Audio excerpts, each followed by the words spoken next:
Thank you, Mr. President. Mr. President, I thank you for this opportunity here this afternoon to contribute towards this finance bill.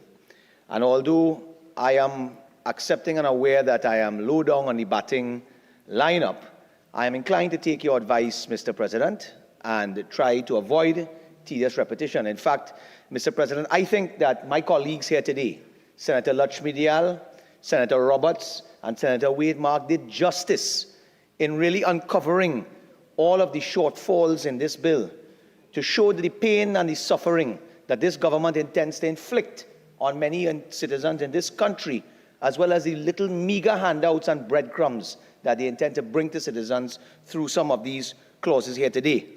And, Mr. President, as I sit here in this chamber, I reflect on the legislative work that we've done over the last year, especially when I see some of the clauses here today. Mr. President, it was in July of this year where this government called us out, forced us out to come out on this extraordinary sitting of Parliament in the middle of an election season. I remember it well, when the government proceeded to present one of their famous gutting of this procurement legislation. And of course, after several exempted wooden ladders later, unusable ladders later, we're here again to once more to bring about a further gutting of this procurement legislation. And then, of course, Mr. President, I remember the budget presentation that was brought by this administration, that to me was one of the worst fiscal packages of a lifetime that I've seen. One of the worst presentations of a budget that I have seen. Did nothing for the people, brought nothing to anyone in this country. And funny enough, we come here today now to confirm and pass some of those measures that were presented in this budget, of which not much is expected to benefit citizens in this country. You see, today we are here in this chamber to debate these 8 P&M clauses that will either bring little benefit, or that what we've heard today from my colleagues on this side will bring pain and suffering to not only the citizens in this country, Mr. President, but especially to those who are marginalized and sit below the poverty line. Those are the ones who are really going to suffer. And I heard my colleague, Senator Lutchmedial, speak about the middle class, or what I call the dwindling middle class and middle lower class. So when I look at this clause 3, Mr. President, in this bill which seeks to amend section 8(1) of the Income Tax Act to provide a tax-exempt one-time lump sum payment of $4,000 to persons who, as the minister stated, were retired compulsory, voluntary with permission, or on the grounds of ill health during the period of 2014 and 2016. And Mr. President, do you know what the irony of it is when I listen to this being presented to this Senate? I look back in 2016, Mr. President, and I remember that famous Express article. I think it was on November the 1st, 2016, and it was entitled 000. I think it quoted final offer from the government to public sector unions, where the Minister of Finance had stated, and I quote, "Our only way forward is fiscal consolidation, reducing subsidies and transfers, trying to cut back on the expenditure on goods and services, wage restraint." Now, we know it didn't end up being 000, 002, which is next to nothing, Mr. President, when you consider the level of inflation that has happened in this country since 2015. Mr. President, we see a government now racing to this Parliament with their backs against the wall, losing popularity at a time when an election is looming, where they come Christmas time now, trying to make up for their sins of 002, trying to make up for the statements and the comments that they made to then the unions and to the working class of this country, especially the public servants. Mr. President, they are coming here to ask for forgiveness and pray that this meager settlement of 4,000 to some 1,600 or so workers, as the minister indicated, would mean that the government is being charitable. The government is being kind to these workers. Mr. President, 8 years later, And the PNM comes here with clause 3 to throw mere breadcrumbs to these 1,600 workers. Mr. President, now don't get me wrong.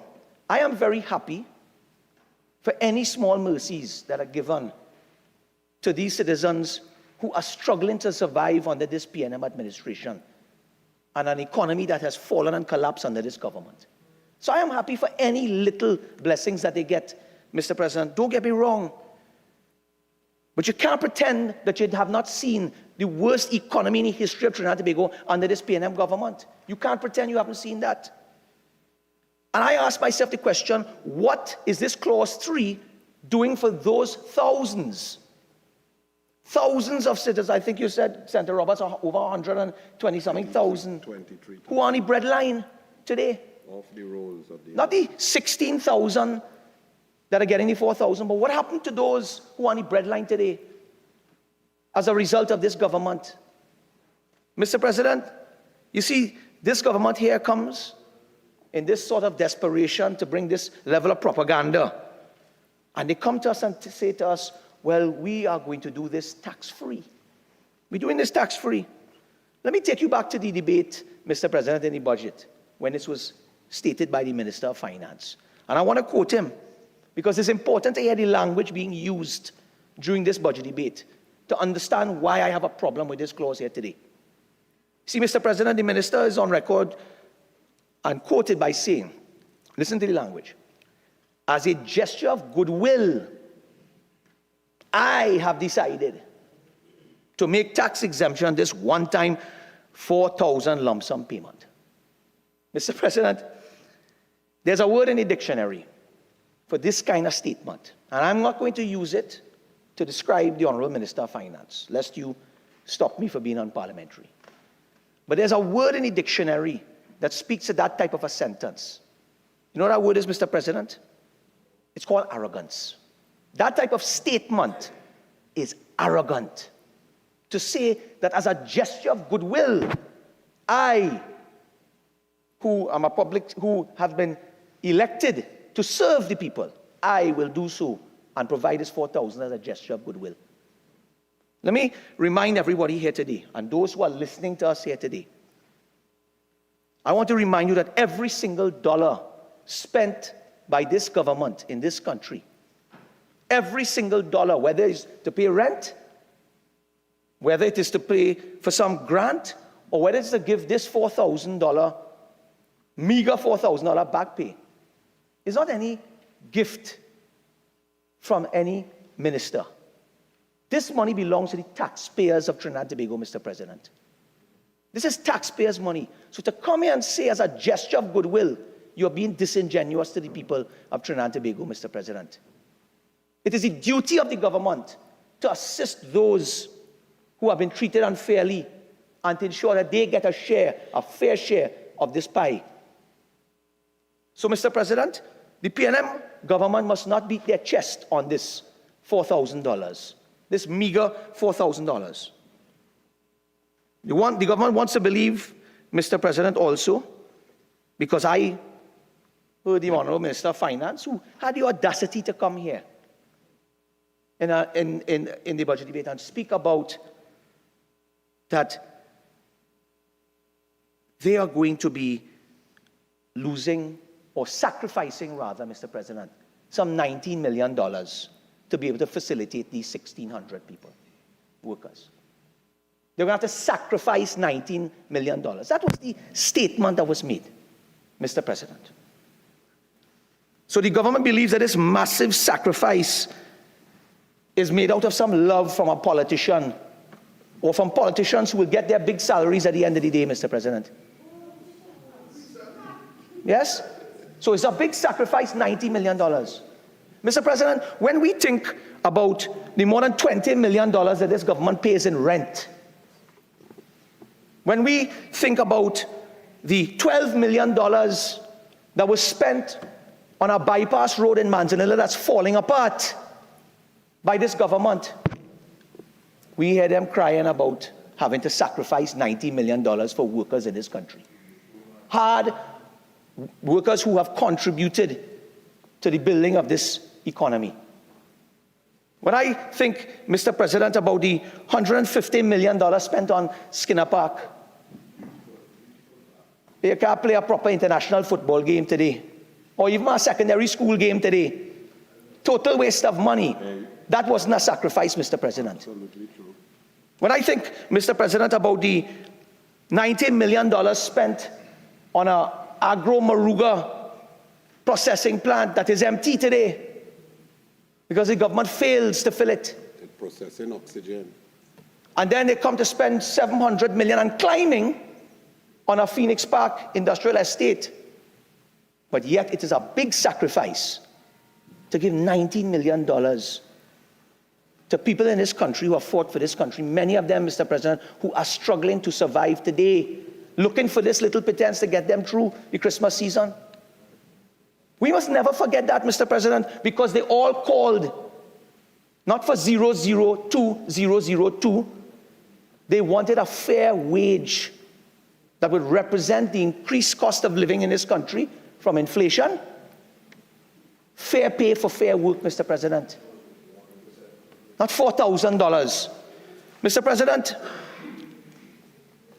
so the government is quick to speak about wage restraint and sacrifice. But the only thing they are quicker at doing, Mr. President, is how to spend taxpayers' money in the billions on these vanity projects that we see here today. They're quicker to deal with that matter, Mr. President. But, Mr. President, let's look at what this administration is offering, which I call a big sacrifice, that results in citizens getting a $4,000 back pay. And many of these people in this country who are struggling today will be grateful for that. I am grateful that they're getting something. But what is $4,000 today, Mr. President? I listened to Senator Mark speak about what $4,000 and Senator Roberts speak about $4,000 could do today. They skirted over the issue. Mr. President, I took the liberty, and that's why I said I would speak a little bit more detail about things I wasn't spoken about. But I took the liberty, Mr. President, to do a bit of research, to see which on the Maslow's hierarchy of needs, which is most important for the average citizen in this country. Food, shelter, safety and security, clothing. These are the basic needs, Mr. President, where the average citizen needs to be able to survive and pay for the basic needs. And you giving them $4,000 back pay as gratitude. Well, let's take a look, Mr. President. I just use a few examples. I have a long list, but I don't want to take a long list. No need to use any examples. You've been on clause 3 now for quite a number of minutes. Yes. I would ask you to move on to any other clauses that you wish to bring new information. So, Mr. President, if you allow me just to wrap up this clause then, Mr. President, because if I was given the opportunity to go through the list, I would have shown you that food inflation has gone from anywhere from 50 to 150%, depending on what basic commodity item, such as potato, flour, butter, and these things would cost. I would have done that, but I take your ruling. But it doesn't stop there, Mr. President, because we see fuel that have gone up 6 times. We see hardware gone up, pharmaceutical gone up. We see that they're coming to increase water and lights. 6-1. So, 46.1 is the point of order as it relates to relevance. But what I've ruled on just a few moments ago was being tedious of your own points. So, you've made the point, yes. Move on. Don't go back to it, just move on. So, thank you, Mr. President. So, Mr. President, I won't go back to the increasing expenditure in all different sectors. So I will just close on this point by saying that what this clause wants to bring to the citizens of this country is at least some small, meager handout for Christmas. But the population must never forget the government, the PNM government, that gave them 002 versus a United National Congress government led by Kamala Prasad-Bissessar, who settled more than 140 wage negotiations, Mr. President. The people of this country should never forget that. They must never forget that. Mr. President, I move on. Absolutely. I move on. Sometimes the truth is painful, Mr. President. It is painful. Mr. President, when I look at clause 7 of the bill, I find myself once more here in a very familiar place, dealing with a familiar issue with a familiar government that has perpetrated this issue. Mr. President, Clause 7 of the bill proposes that the Public Procurement and Disposal of Public Property Act is amended in Section 58A by deleting the words goods and services and substituting the words goods, services, and works. Now, Mr. President, once again, the Minister of Finance has come here with his promise to continue gutting the legislation, as we saw in the Parent Act, that gave the minister these extraordinary powers to exempt whatever he so desires when he wakes up in the morning. Yes, because every day we see something else coming off. I heard nobody speak about that, but every day we see somebody speak, we see another exemption, another gutting and emasculation of this Public Procurement and Disposal of Public Property Act. We see that. So, Mr. President, once more, I have a major concern, the same concern I had with this part of the Parent Act, where they now come to seek to make amendments to include the word works.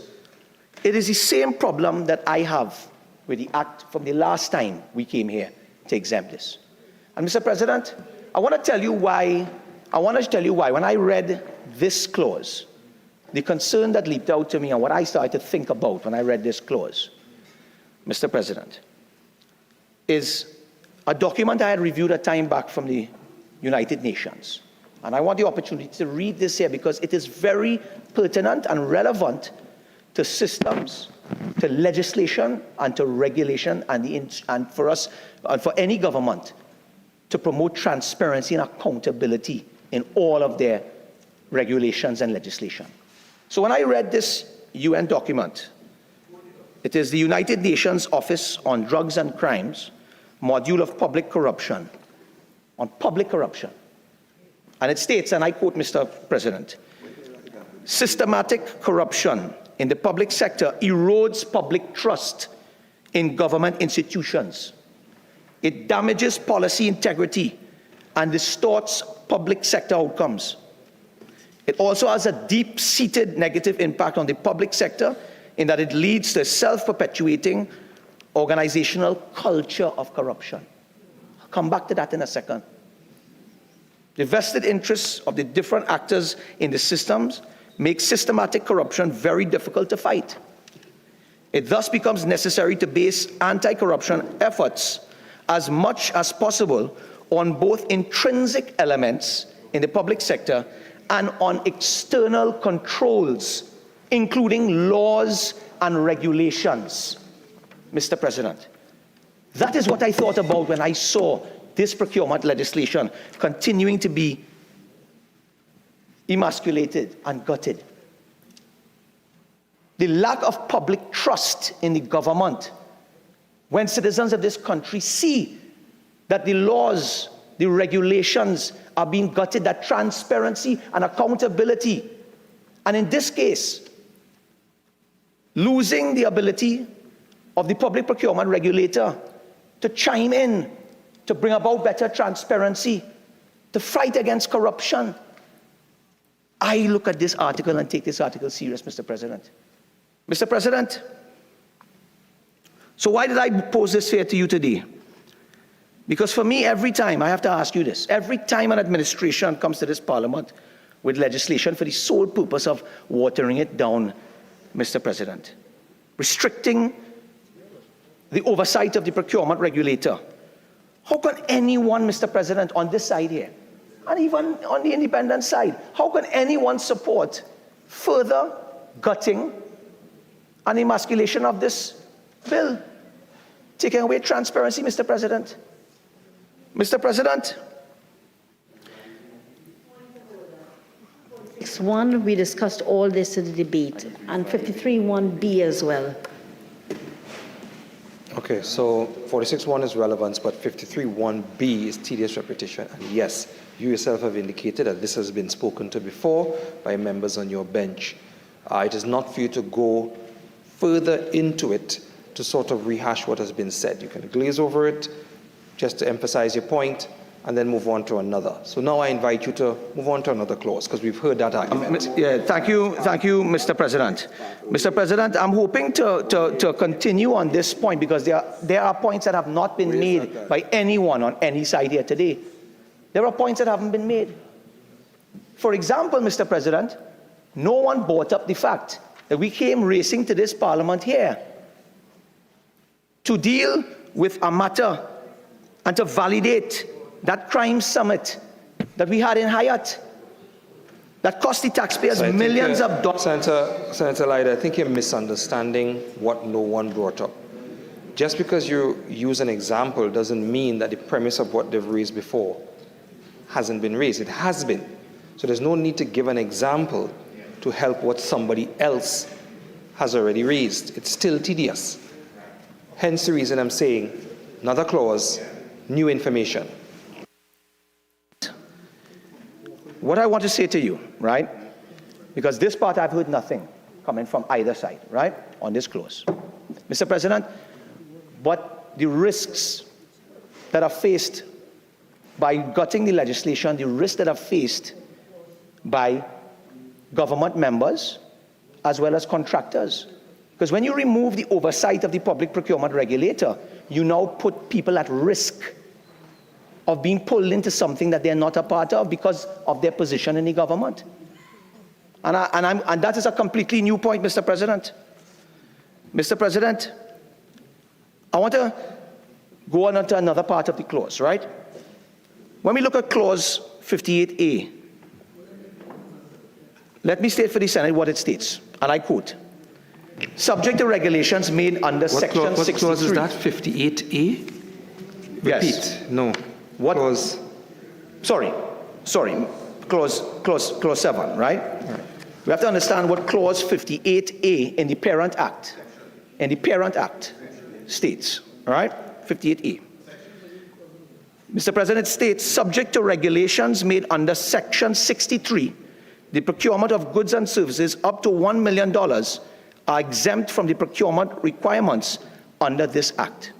Now, Mr. President, let me tell you what is the danger here. Because we are here now today including something new, which is works, into this pot of soup. Goods, services, and works, Mr. President. And Mr. President, it is the same issue that I had, when we had debated this a while back, when it comes to the potential for corruption coming as a result of this, as well as the misappropriation of taxpayers' funds. So you want to include works, which can be of any kind. It can be of development works, it can be infrastructure works. This is what you want to include here. And anything that is 1 million and under other works is no longer under the purview of the public procurement regulator. No, I cast no aspersions on anyone on this side, or anyone that works in the government. But if there's somebody unscrupulous that realizes now there's a loophole to take a $10 million contract and break it down into 11 equal parts, Mr. President, you have $10 million now that is no longer under the purview of the public procurement regulator. And Point that of is the order. risk. Point of order. 53(1)(b). Yeah, so that was raised by Senator Mark. Senator Mark and Minister of Finance. So I'm listening to what you're saying in relation to clause 7, which is procurement regulation, $1 million exempt, adding the word works to goods and services. That was raised by a senator previous. It was on the independent bench in relation to the pitfalls of doing such. Again, tedious repetition. We've gone through all the clauses in the bill. So you really have to focus on bringing something absolutely new. Continue. I will bring something new. I will bring something new. I won't be daunted and shaken by this side, Mr. President. I will bring something new, okay? So yes, we understand that we could break down the contracts into 11 equal contracts, no longer in the purview of the procurement regulator. But let me tell you where the risk comes now, Mr. President. Let me tell you where this risk comes, all right? You have situations, Mr. President, where there are people in this country who have registered various companies under different names that all provide the same service and level of works, and who could now, if you have somebody who's unscrupulous, and I cast no aspersions, who can now come to these 11 broken down contracts that have no oversight of the procurement regulator. So we have to ask who's policing the police. And you can have contractors owning multiple companies going after all of these 11 contracts valued at $10 million. That part, Mr. President, no one has spoken about that. You keep confusing giving an example as new information. Giving an example and explaining how it could be broken down is the exact same as saying that the contract can be broken down to bypass what this clause is effectively trying to do. I don't need to hear the example. We understand that. We all understand that. Hence the reason new information means exactly that, new information, not example that hasn't been said before. Do you have anything new on any clauses in this bill at this point in time? Absolutely, Mr. President. Absolutely, Mr. President. I was simply expressing my concerns of the risk to certain people on this side. Mr. President, I have my good colleague, the Minister of Works and Transport. Mr. President, he is known as the most honest man of his ilk. The most honest man of his ilk. And I trust that he is. I do. But here's where I have a problem for him. Here's why I worry about him, Mr. President. I worry about him with this gutting of this legislation here, procurement legislation. I worry for him that in his ministry, there is a number of different state enterprises inside there that are managed by the various directors and public servants. And I worry that when there's no oversight by the public procurement regulator, and we have situations that come up that could bring about corruption, Mr. President, I worry for my colleague, Mr. President. So I would hope, so today, as I close on this point, Mr. President, as I close on this point, I cannot support the further gutting of this legislation, not only to protect the taxpayers' money in this country, but Mr. President, it's Christmas time, and I have to protect the only one honest man of his ilk on that side. The only one honest man of his ilk. I need to protect him from the possibility of being incriminated in corruption by unscrupulous persons, Mr. President. So that is why I cannot support the further gutting of this legislation. So, Mr. President, with your advice, I move on. Mr. President, I move on now to the property tax matter. And I know it's been beaten to a frazzle, but I want to bring something else to the fray, Mr. President. You see, I stand in this Senate very sympathetic to the plight of people in this country. A lot has been said about it being the wrong time to bring property tax for anyone. And we heard references coming from the Honorable Prime Minister. Senator Lakshmi Dayal spoke about it. You know, Mr. President, but I want to say something here today. Many of these persons in the middle income bracket who are on fixed incomes today that have to pay, are now being forced to pay this property tax. Many of them are faced now with a choice. Because you see, Mr. President, when you have a fixed income and food has gone up, cost of living has gone up in all the different areas we discussed, Mr. President, you're left with a choice now. Senator Lyder, the affordability of the property tax has been brought up by several senators before you. As a matter of fact, it is the only argument against that could be brought up in relation to this clause. So therefore, if you're going to talk about the property tax, I am at pains to understand exactly what new you could bring, given what is in the bill. That particular clause is very small. It does something very specific. And everybody has repeated it for several rounds now. So for you to stand and speak to affordability and what they have to pay and what they do not have to pay, it doesn't matter how you spin it. It's still tedious repetition of arguments that have gone before. So I'm going to ask you to think very carefully as you move on from that point as to if you truly and really have anything new to bring to the debate at this point in time. Thank you, Mr. President. Mr. President, you know, the mere fact that we've gotten to this point where all of these things have been beaten out, tough razzle. The point that I can come here now and give you my 2 cents and my concern about things like property tax, about the inequity of citizens having to pay property tax when commercial properties get away scot-free. Mr. President, at the end of the day, I will simply close by saying that at this point in time, United National Congress does not support any form of property tax at this time, Mr. President, especially under this model of the PNM. And I will also say, Mr. President, that I would hope in the minister's wrap-up, because this question was not asked, I would hope in the minister's wrap-up, the minister can enlighten the Senate and let us know if the assessment on commercial properties has already started and how close are they to the 50% threshold that would ensure that now the government can also charge property tax to commercial and industrial properties so they can contribute to the same neighborhoods and environments that they exist in and coexist in with the citizens of this country. I hope the minister can enlighten us with that, because it is very relevant, Mr. President, because if things were spoken, if both sides, Mr. President, spoke about the impact of property tax and the fact that residents are the only ones paying it, I am simply asking now if the minister can be kind in his wrap-up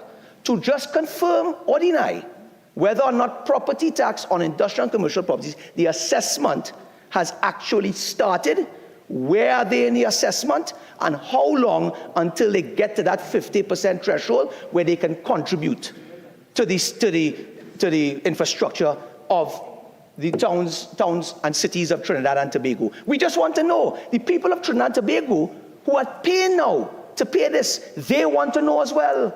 They want to know when their neighbor, who is the factory, and their next neighbor, who is the bar, will also help to fix the culvert in front of their road, to fix the drains, the cost for collection of garbage, when their trucks mash up the pavements, the roads, create potholes in the area, Mr. President.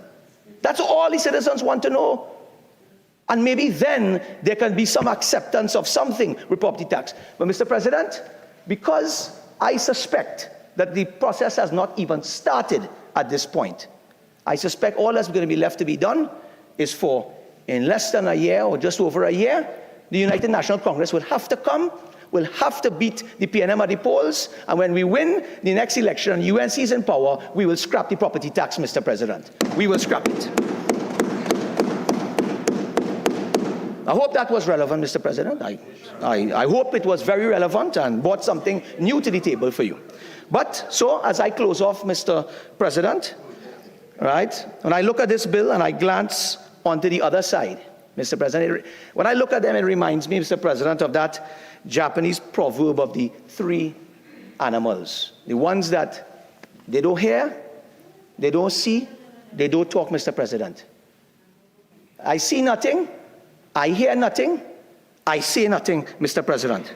Mr. President, this government, Mr. President, this government, when the country called for better wages, the government said nothing. All they said was 002, 002. That's all the government said. Mr. President, when the civil society called for more oversight of the public procurement regulation. Order. 46-1. So you're wrapping up, Senator Lyder. Close it off. Yes, thank you, Mr. President. So when the civil society called for more transparency after the gutting of the procurement legislation, the government saw nothing wrong with that. And Mr. President, when the people of this country cried out loud, and still crying today, about the property tax that is coming, the government has heard nothing. The government heard nothing. Point of order. Repeated infringements of 53(1)(b). Senators, repeated infringements. Have a seat, Minister. Second, Senator Mark.